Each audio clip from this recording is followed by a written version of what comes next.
Welcome to the Living Unconventionally podcast. My name is Chris Pyak, and today, what do I have for you?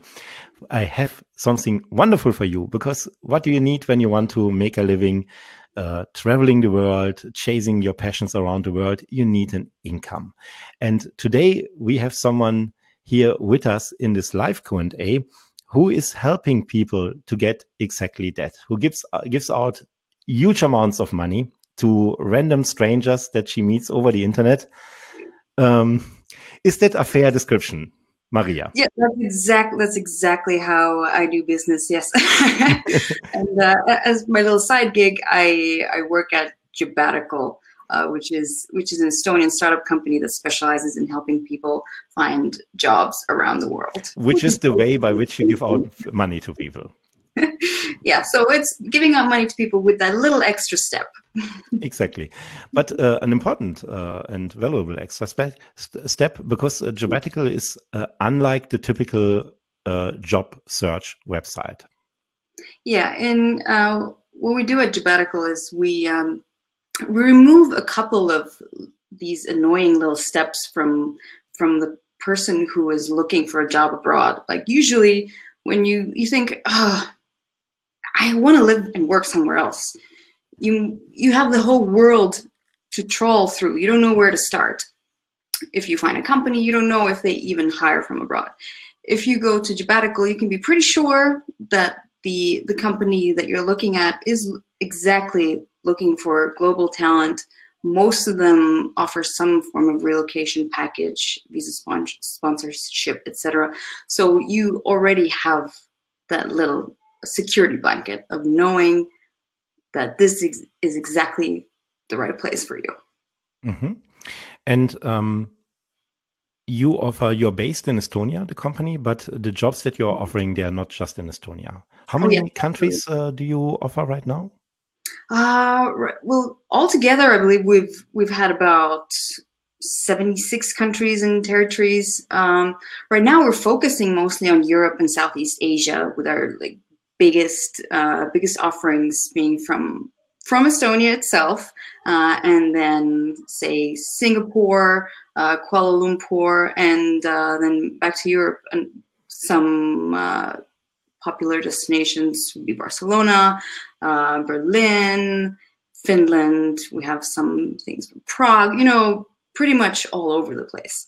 Mm-hmm. Out of curiosity, do you see differences in the locations that are most popular by international professionals looking for employment compared to places where a significant or high number of employers are open to actually hire international professionals? That's an excellent question. I think there is a difference, but that gap is sort of closing, in that people used to not really look further than, the big hubs, so the Silicon Valleys and the Londons of the world, because that's what you would think of when you thought of living and working abroad. But right now, because every country in the world basically is lacking talent, and so you have these new, exciting, perhaps unexpected destinations opening up, like Tallinn itself and Finland, that, people in Colombia maybe don't wake up every morning thinking, today's the day that I find my job in Estonia. But now we see that it is becoming a reality for some people. So I think a part of what makes Jobbatical so impactful is that we are helping close that gap. We're opening people's minds to these destinations that they might not have thought of before. Mm-hmm. Do you have like a personal favorite story that you experienced in your time with Jobbatical, where an unusual employee and employer found each other? Sorry, I missed the last part of your question. Okay, yeah.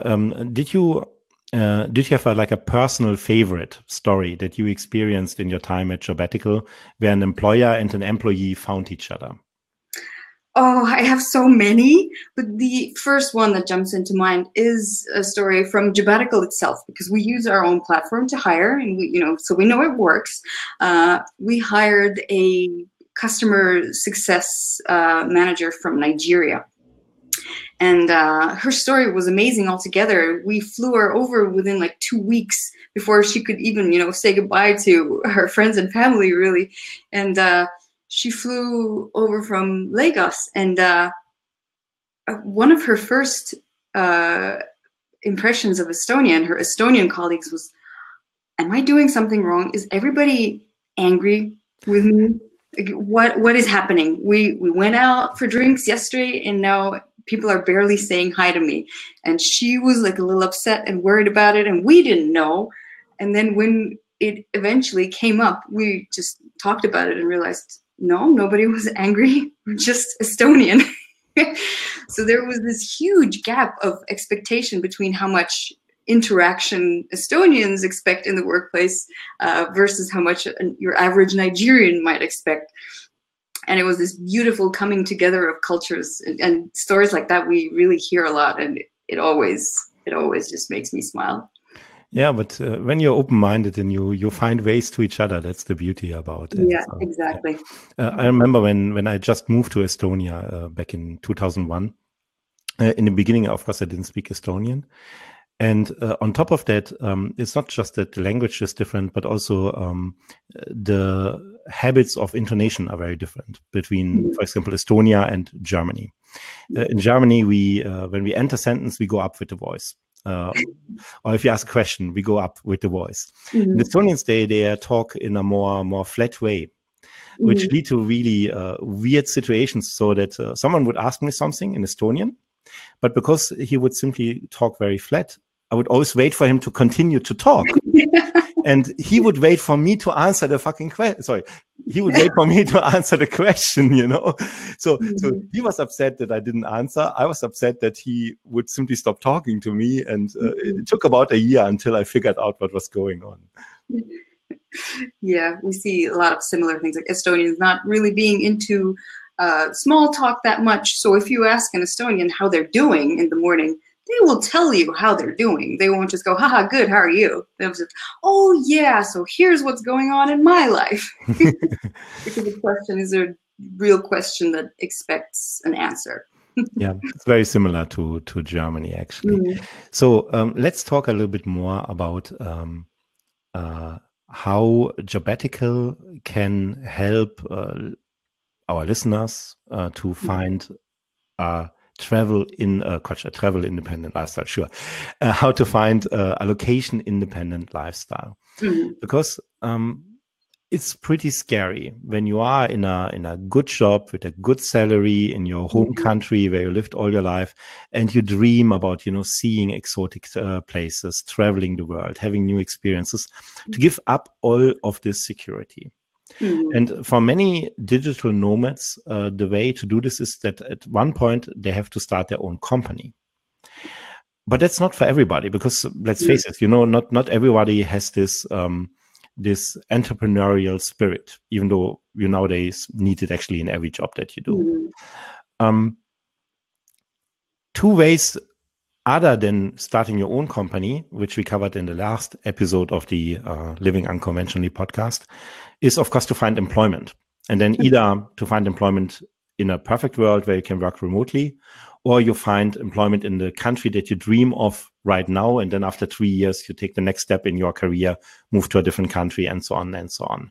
How can Jobbatical help us listeners achieve this lifestyle in both of these ways? So here's how Jobbatical can help. You go to jobbatical.com, you sign up, you fill in your profile as thoroughly as you can, because the better you fill it in, the more we know about you and can then recommend jobs that fit you. Now, Jobbatical works mainly with, I don't want to use the word permanent job, because there really is no such thing as a permanent job.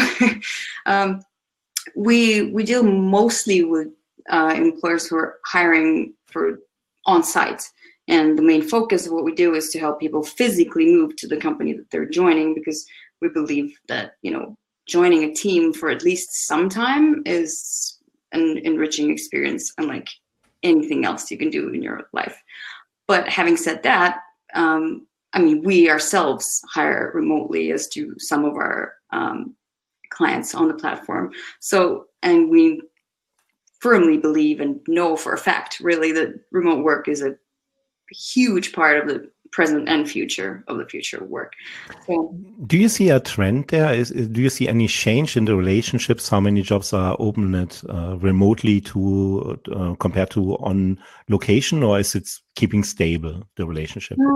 For us, it's pretty stably right now, and has been for quite a while, in favor of relocation jobs, and that is a conscious decision because of how we believe moving people around the world is an important part of what we do.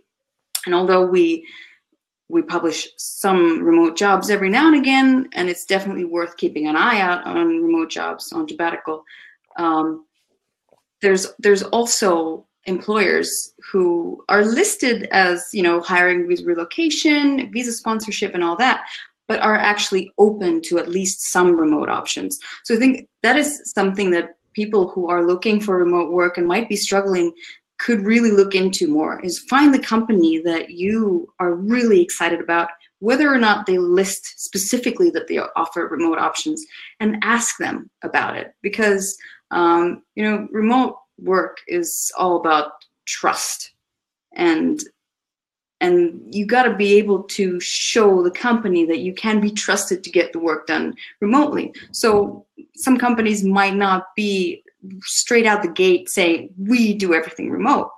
But if you can prove yourself to be the right kind of person, they might be open to it. So, and very often, you start in a on-location job, and once, as you said, it's all about trust. Once they get to know you, they see how you work, and so they give you more freedom. It's just like everywhere, And plus, personally, to move towards a job in a foreign country is also a great way when you want to actually experience living somewhere compared to just being a tourist somewhere. Because it's very different if you actually live in the culture, deal with your local colleagues, and so on and so on.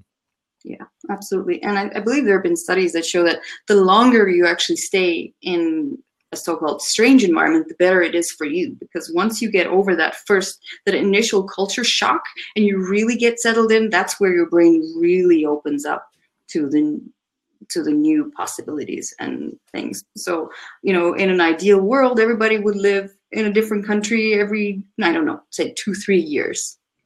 Yeah, which is the normal rate also for how people change jobs nowadays. It's time where you stay 10-15 years in the same company, they are over, basically. Yeah, exactly. Great. I was just thinking, by the way, dear listeners, if you want to ask questions, look at the bottom of the screen. There's a button that says ask a question. That's for you to ask a question. And after the interview, we will have a live Q&A where we will answer questions that you are sending in. You can also vote on questions that you see there. The most voted on will be answered first, naturally. And don't be shy to ask your questions now, because we have Maria here to answer all your curiosity. Take advantage of this opportunity. So I wanted to ask you something. I forgot what it was for the moment. All right. I was curious I was wondering why, while you were talking, I talked about the experiences that I have helping international professionals find work in Germany, which is surprisingly extremely hard, because we have a very illogical situation. On one hand, in Germany, there's now 1.5 million open jobs. So we could hire the entirety of Estonia and we still have jobs open to fill, because our population is very old. But at the same time, employers are very reluctant to hire anybody who is not fluent in German. And when I say fluent, I really mean like C1 level. Professionally, I analyzed the complete German job market, and only 1% of companies in Germany hire in English. 1%. And if you look at those closely, very often it says, yeah, you need to be fluent in English and in German. From the data that you have at Jobbatical, what would be your advice for someone who might want to move to a different part of the world, who, for example, comes from the United States, comes from South Africa, comes from India or from Australia, and is looking to move to the European Union, for example? Are there countries where you feel like here it's significantly easier to get into a professional job as an international professional, and are there countries that you experience is very hard? You can probably tell from my facial expression already that this is, for me, this is a no-brainer. At least the first part is Estonia right now is particularly welcoming of foreign talent. As a small country, like you said, Germany could hire literally all of us. We're a 1.3 million population country, and technology is advancing so fast, and Estonia is very fond of technology, that we want to do a lot, but we literally just don't have the people. So at government level, Estonia is very welcoming to foreign talent. We, in fact, in cooperation with a government agency called Work in Estonia, just launched Career Hunt, which is a recruitment campaign where developers and other tech people can apply for jobs at these amazing top shelf employers. If they are selected among, the top few, they get flown to Tallinn for a 5-day all-inclusive trip, and then have face-to-face job interviews. And if sparks fly, they get a job offer. So this is like a prime example of a country that has its doors wide open, and it's really worth it. I know I'm biased too, but I'm also pretty realistic when I say that the opportunities are great. The companies that are hiring are awesome. We have, Pipedrive, Taxify, TransferWise, these big names. Skype as well. Yeah, so there's a lot going on. So Estonia definitely tops the list for us. In terms of being difficult to get into, of course, you mentioned Germany, and we've had plenty of German companies who have been our clients on Jobbatical, theoretically very open to hiring from abroad, but, could they maybe be German speakers? Yes. Oh, yeah. I do this job since 2011. I must have spoken by now. I stopped counting at 500 HR managers. So I'm now probably somewhere 700 or 800 or so. And every single conversation goes the same. Yeah, we can't find anybody anymore. It's so much harder than it was 5 years, 10 years ago. We see that 5-10 years from now, a third of our workforce will retire, and we have to find other people. We have to hire internationally. And they do speak some German, right? Because that's how the world works. You find someone in all of the world, you find someone who has the education you want, the work experience you want, the specialization that you want, who is also looking for a new job, who is also willing to relocate to a new country, who among these countries also is considering to move to Germany because the weather is so nice and the taxes are so low and the people are so friendly. And on top of that, of course, he speaks like C1 level German as well. Yeah, exactly. And that's where your funnel really starts to, you start to wonder, where's that unicorn? Exactly. And in Estonia, this is so much easier. What is the standard language for international companies in Estonia? It's English, almost surprisingly everywhere. Yes, shocking. And it's nothing has exploded. Everything's fine so far. So if we can do it, of course it's harder in a bigger country, in a bigger company. Estonians have the luxury of we're kind of a sandbox. You can try out lots of small things, and so many startups are here. So it's easy to start an international culture from scratch. Whereas if you have a company that you've already built and, oh my goodness, everybody speaks German, and bringing in that one English speaker is already going to throw a giant spanner in the works. So you got to understand it to a degree, but it's really not sustainable at all. And we're looking at crazy talent deficits globally. So anybody who wants to compete really needs to be open to hiring globally. Yeah, I think here in Germany it will take another 5 years because now the baby boomers, they start to retire just now Mm. this years. So in the next 10 years, 7 million people more will leave the labor market than young Mm. people enter it. 7 million. So at that point, either you adapt or the jobs and the companies also will go somewhere else because Mm. the customers are anyway long ago they Mm. went to Asia and somewhere else. So. Yeah.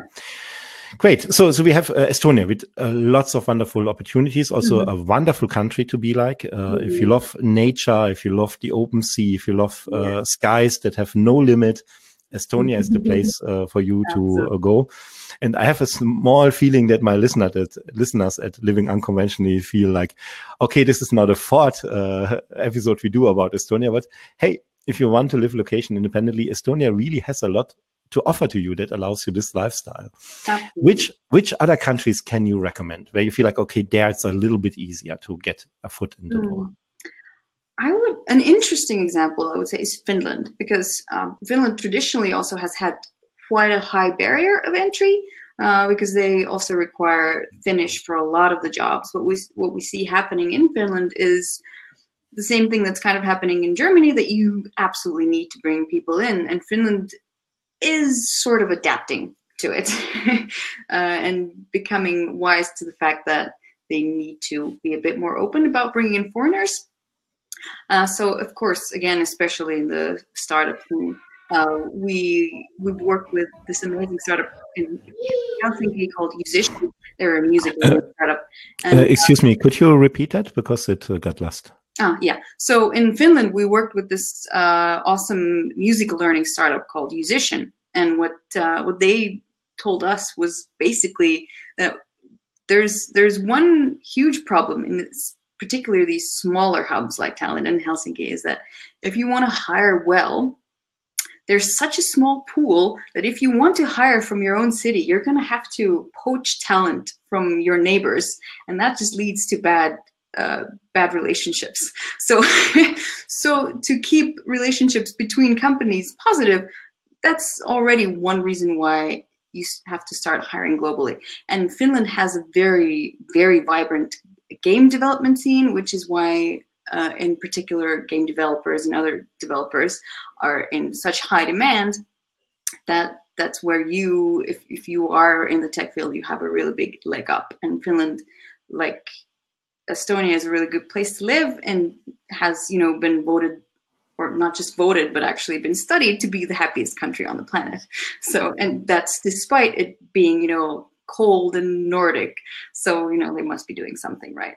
And then there are places like what we're seeing on Jobbatical in particular that have jobs, say, I already mentioned Barcelona, I think, and there's Prague. There's some exciting opportunities in the Netherlands and some even in Italy. If you go outside of Europe?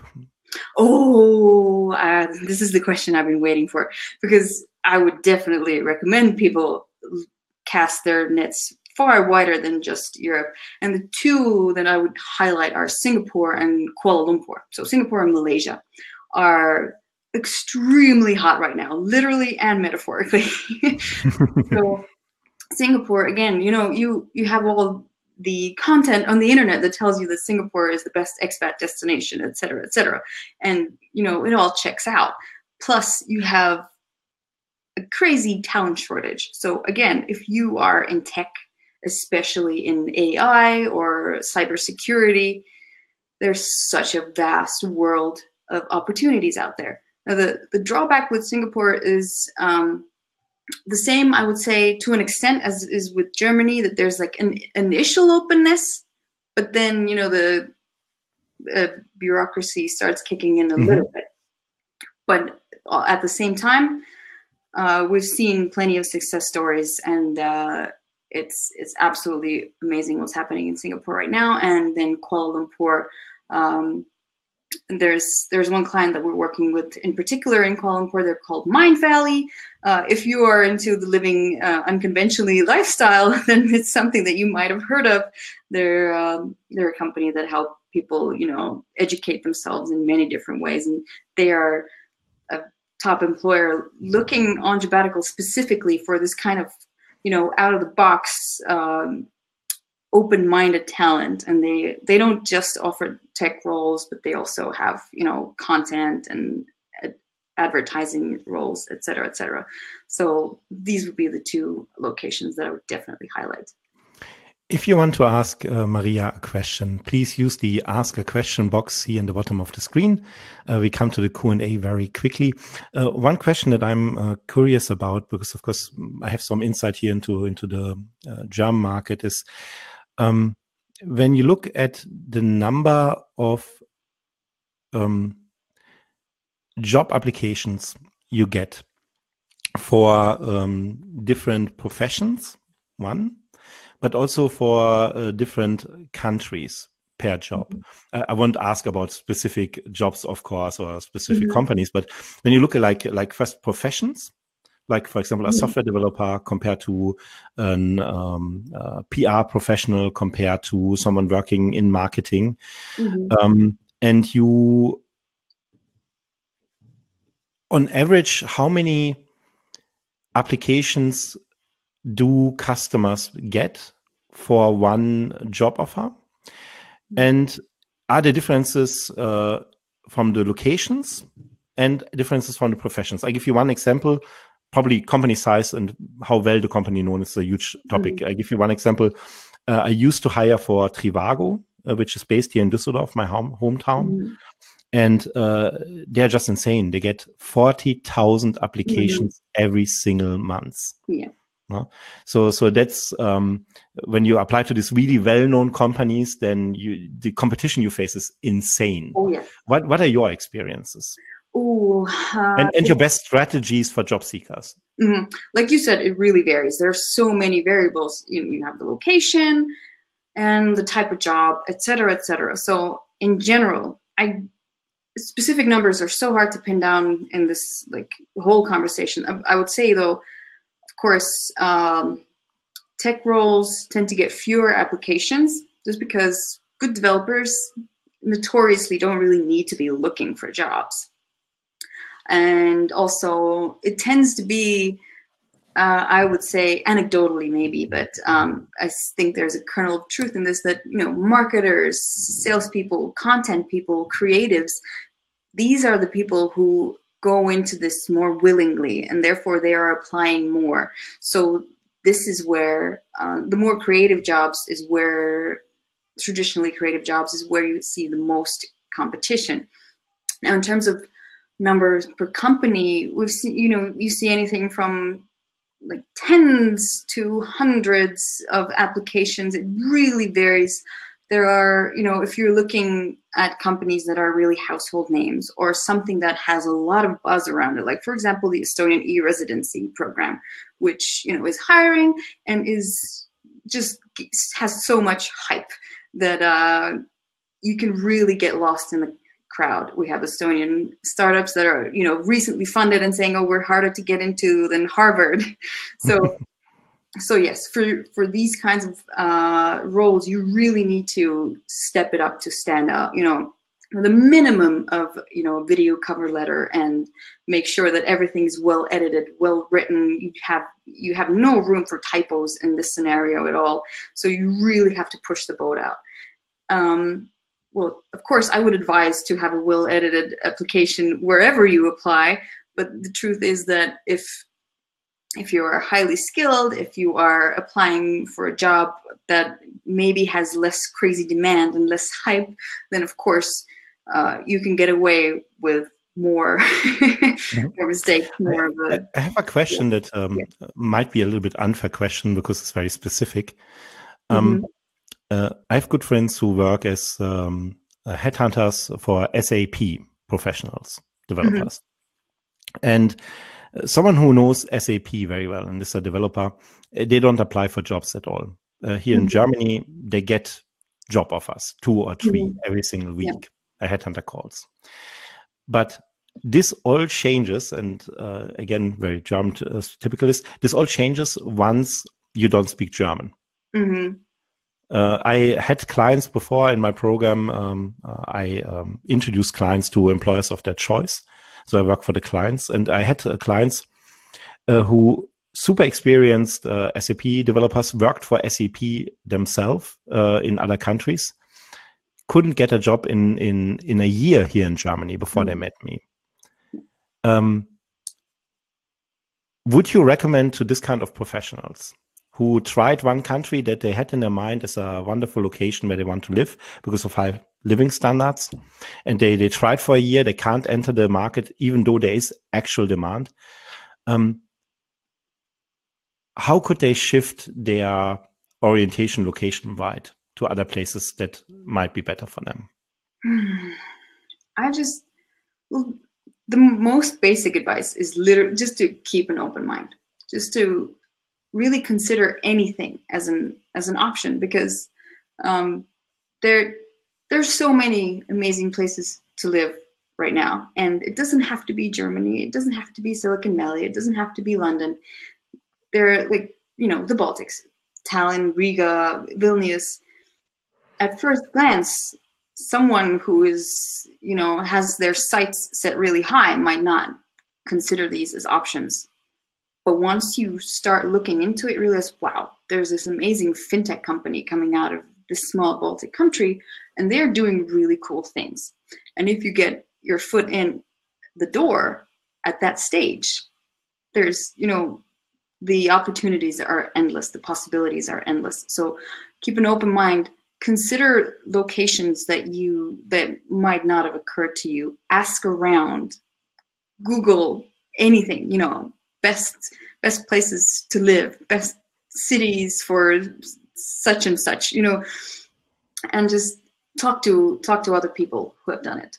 Yeah, and in general, the rule is always good, to go for the companies that you personally really love, and love not because they are brand names or they are hyped or so, but because you love their products. Yeah, because then also you can apply and make a real case for why you want to work for them, because you really love what they do. Yeah, exactly. And the more you look around, the more research you do, the more you discover these companies, because there are the big names that everybody knows, but then there are the things that you don't even know that you don't know about. And then you find this company and you're just, wow, I didn't know they existed, but I immediately want to work here. Yeah. I give a lot of talks at universities. And for fun, I always let people write down the 10 companies where they applied. Mm-hmm. And there's a room full of students, and 80% will inevitably have the same company's name there, because they all apply to the big brand names. Mm-hmm. And then you go just a little bit, not very much, even below the top 40. You find companies who have thousands of employees, hundreds of millions of turnover, but because they are not in the consumer market, the names don't stand out that much. And you can have a great career there, and they have great benefits and growth opportunities for you. And Germany alone has 350,000 companies with more than 10 employees. So there's lots of opportunities if you look past the obvious. So let's go to questions. We have quite a lot of questions already to cover. First question comes from Victor. He asked Maria, what is the main difference between your job platform and a traditional headhunter? Well, the main difference is really, we're not really a headhunter. We're a tech platform, and we match you to the jobs. And also, depending on where you move to, we can also offer you relocation, immigration, plus, a post-move community. Right now, we've rolled all of this out initially in Estonia, because that's where we are physically, and that's where it's like our logical first step. But we do, fantastic seamless immigration and relocation services, plus, an expat community where we offer language classes and walking tours of the city, and people can ask. Can you give us a few countries where you have particularly strong services? Right now, these two are just in Estonia. We've been testing them out. So okay. With the ideal, of course, of rolling them out in other countries, but that's the future. Good. But podcasts live forever. So whenever you listen to this podcast in the future, check out jobbatical.com to see what has been changed since we recorded this. The next question comes from Rana. How do the payment, health insurance, and taxes work for remote jobs? Ooh. I can answer that if you like. Yes. It's very, very simple. Even if you are working remotely, you are hired by a certain company, and you have to follow the rules that apply in the country where the company is based. So if you would be hired by a German company as an employee, not a freelancer, you would have to follow the rules of Germany, which means that you have health insurance, you have to pay into retirement funds, and so on and so on. You get a certain amount of holidays guaranteed.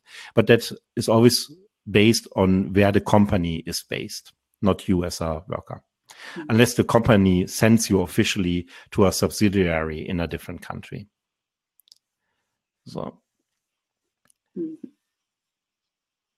follow-up question from Rana. At the moment, there are very few jobs, remote jobs at Jobbatical. What other platforms do you suggest for finding global remote jobs? That's a little bit unfair question to ask of you, of course. But first question, maybe you can answer: Is it possible to search specifically for remote jobs at Jobbatical? Yes, literally. If you put remote in the search bar at Jobbatical, you get the remote jobs. I do believe we only have a couple at this time because the focus isn't really on remote jobs. And but I would come back to quickly just to saying, don't limit yourself to just finding jobs that say that they're remote straight out the gate. Try to open a dialogue with the company if it's something that you would really be interested in joining. And, just, of course, there are exhaustive lists of companies that only hire remotely. There are platforms like, We Work Remotely or remote.co where that can help you with remote work in particular. So just do research. That's really my advice for pretty much anything, is just invest a lot of your time into research. Yeah, there are not really a lot of websites with really a lot of this kind of jobs. There are simply not any available. I also constantly look for them. So next question comes from Dia. Isn't remote working already a norm in most companies you work with at Jobbatical? I think we answered that one.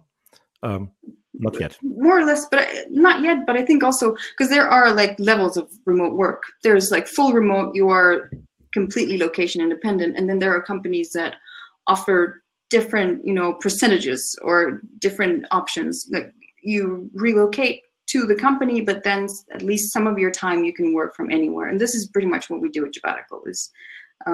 I work from HQ, but right now I'm in Latvia for a week, and some people find themselves in a different country, every couple of months.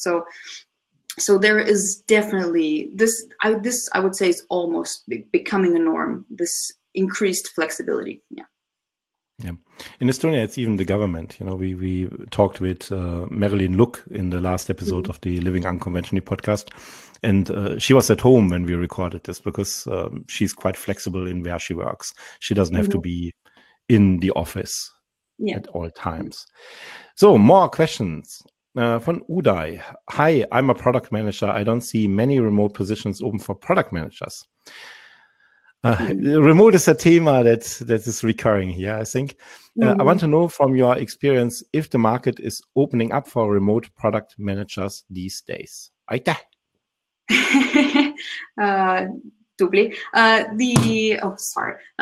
The market is definitely opening up, and again, like I said, because product managers are in pretty high demand right now, especially in destinations that aren't the big famous places. And I do believe that with younger startup or hipper companies, there's much more room for negotiation. So again, if you see a job that isn't listed as remote, talk to them, come up with a solution that works for you. Maybe you work on site for some of the time, remote some of the time. So expand your mind in that a little bit, but also just keep looking and just, even you can write to companies and tell them that, you need to offer this because there is a market out there, and I'm awesome, and you need to hire me. Yeah. If I might add a word of advice from my experience. Finding a job is a lot like dating. You know, Oh, yes. take the girl out for a coffee first before you suggest you do something else. And the second thing is, if you really want to get this great job and get the ability to then move on to do this job remotely, I would use a two-step process. First of all, don't make it about yourself, make it about the company. Mm-hmm. Meaning, just like in a date, you don't win by telling the girl how wonderful you are, even though it's true.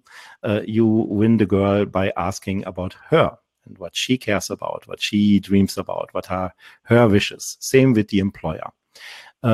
Use some time, be different than all the other candidates who just sent their job application. Use some time to try to reach out to the actual manager who is offering the job, ideally not HR, but the manager. And if you have a chance to talk to this person on the phone, on Skype, and there are ways how you make this happen that I teach in my course and in my work. If you get this person on the phone, then make it all about them and try to understand what is the biggest challenge that the employer is trying to solve with this job. Because no one is offering a job because you need a salary. They're offering a job because they want to achieve something. They have goals to achieve, deadlines to meet, problems to solve. So if you find out what the biggest problem is and why it is so important, and you can then explain, and you need to be able to actually explain it and not just propose that you can do it. If you can explain that you can do this job, get them the results that they want better than anybody else, and you can do it remotely, then as long as you deliver the results, why shouldn't they hire you? And I can guarantee you, I speak really with hundreds and hundreds of managers. The one thing I love to ask the managers always one question when I interview them. I always ask them, hey, you do this job for 20 years. You have seen lots of people come and go.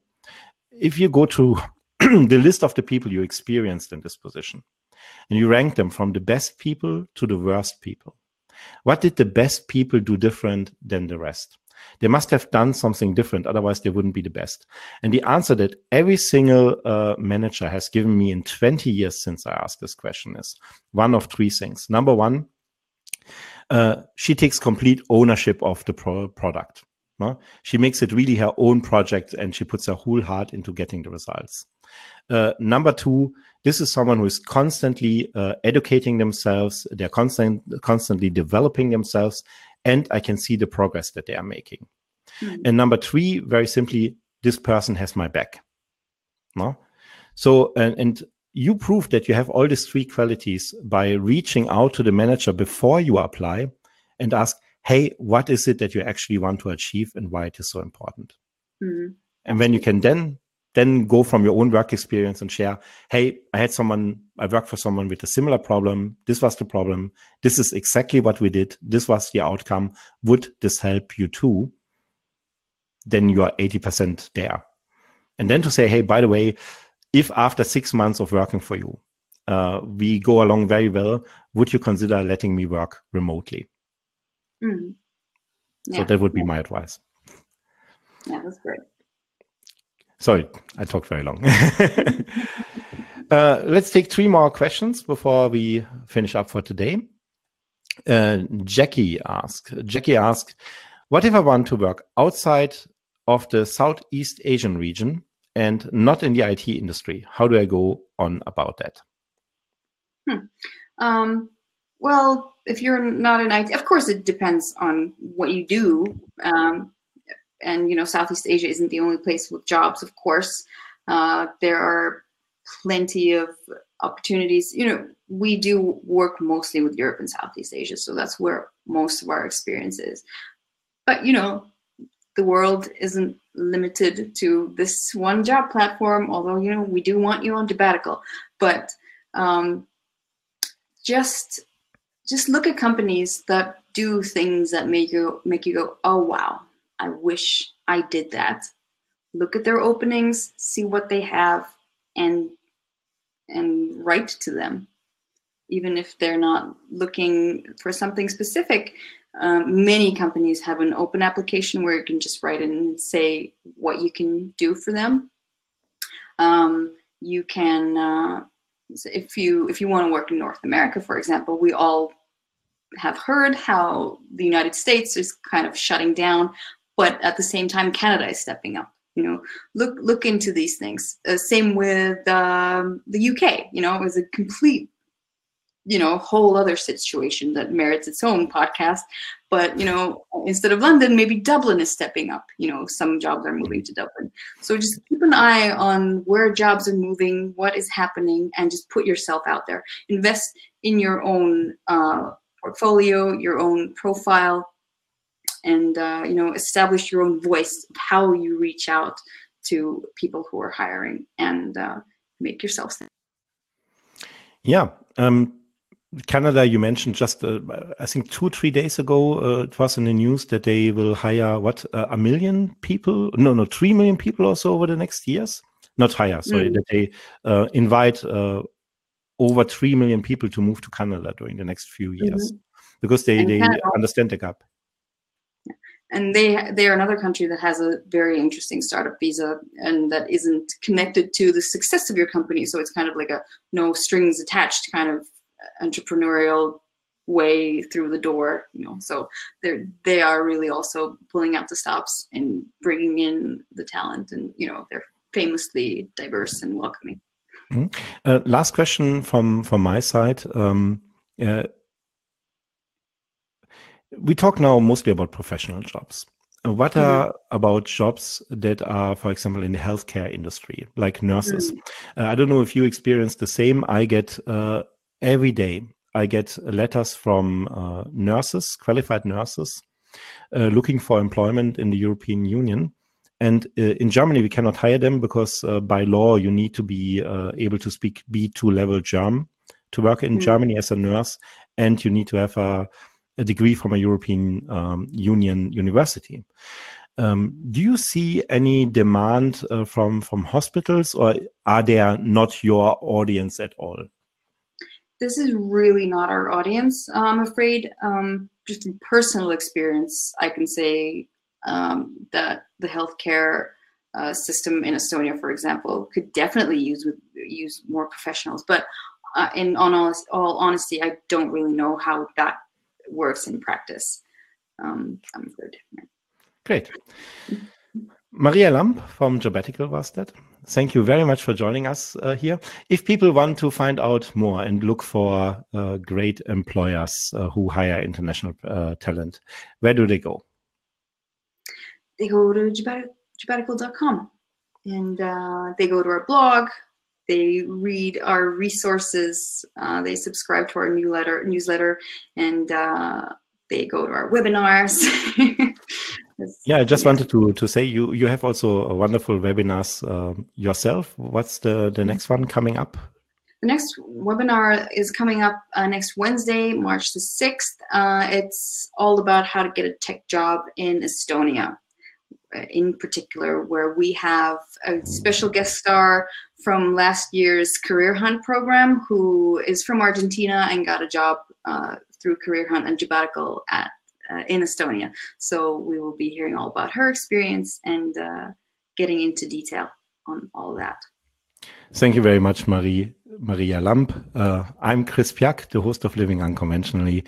If you enjoyed this episode, if you want to listen more stories of adventurous, brave people who chase their passion around the world, I'm promise we are done with Estonia for the moment. The next few stories will again be wonderful people that we join on the travel around the world. Subscribe to this podcast. Subscribe to this podcast wherever you listen. And we hear each other next Monday again. Bye-bye.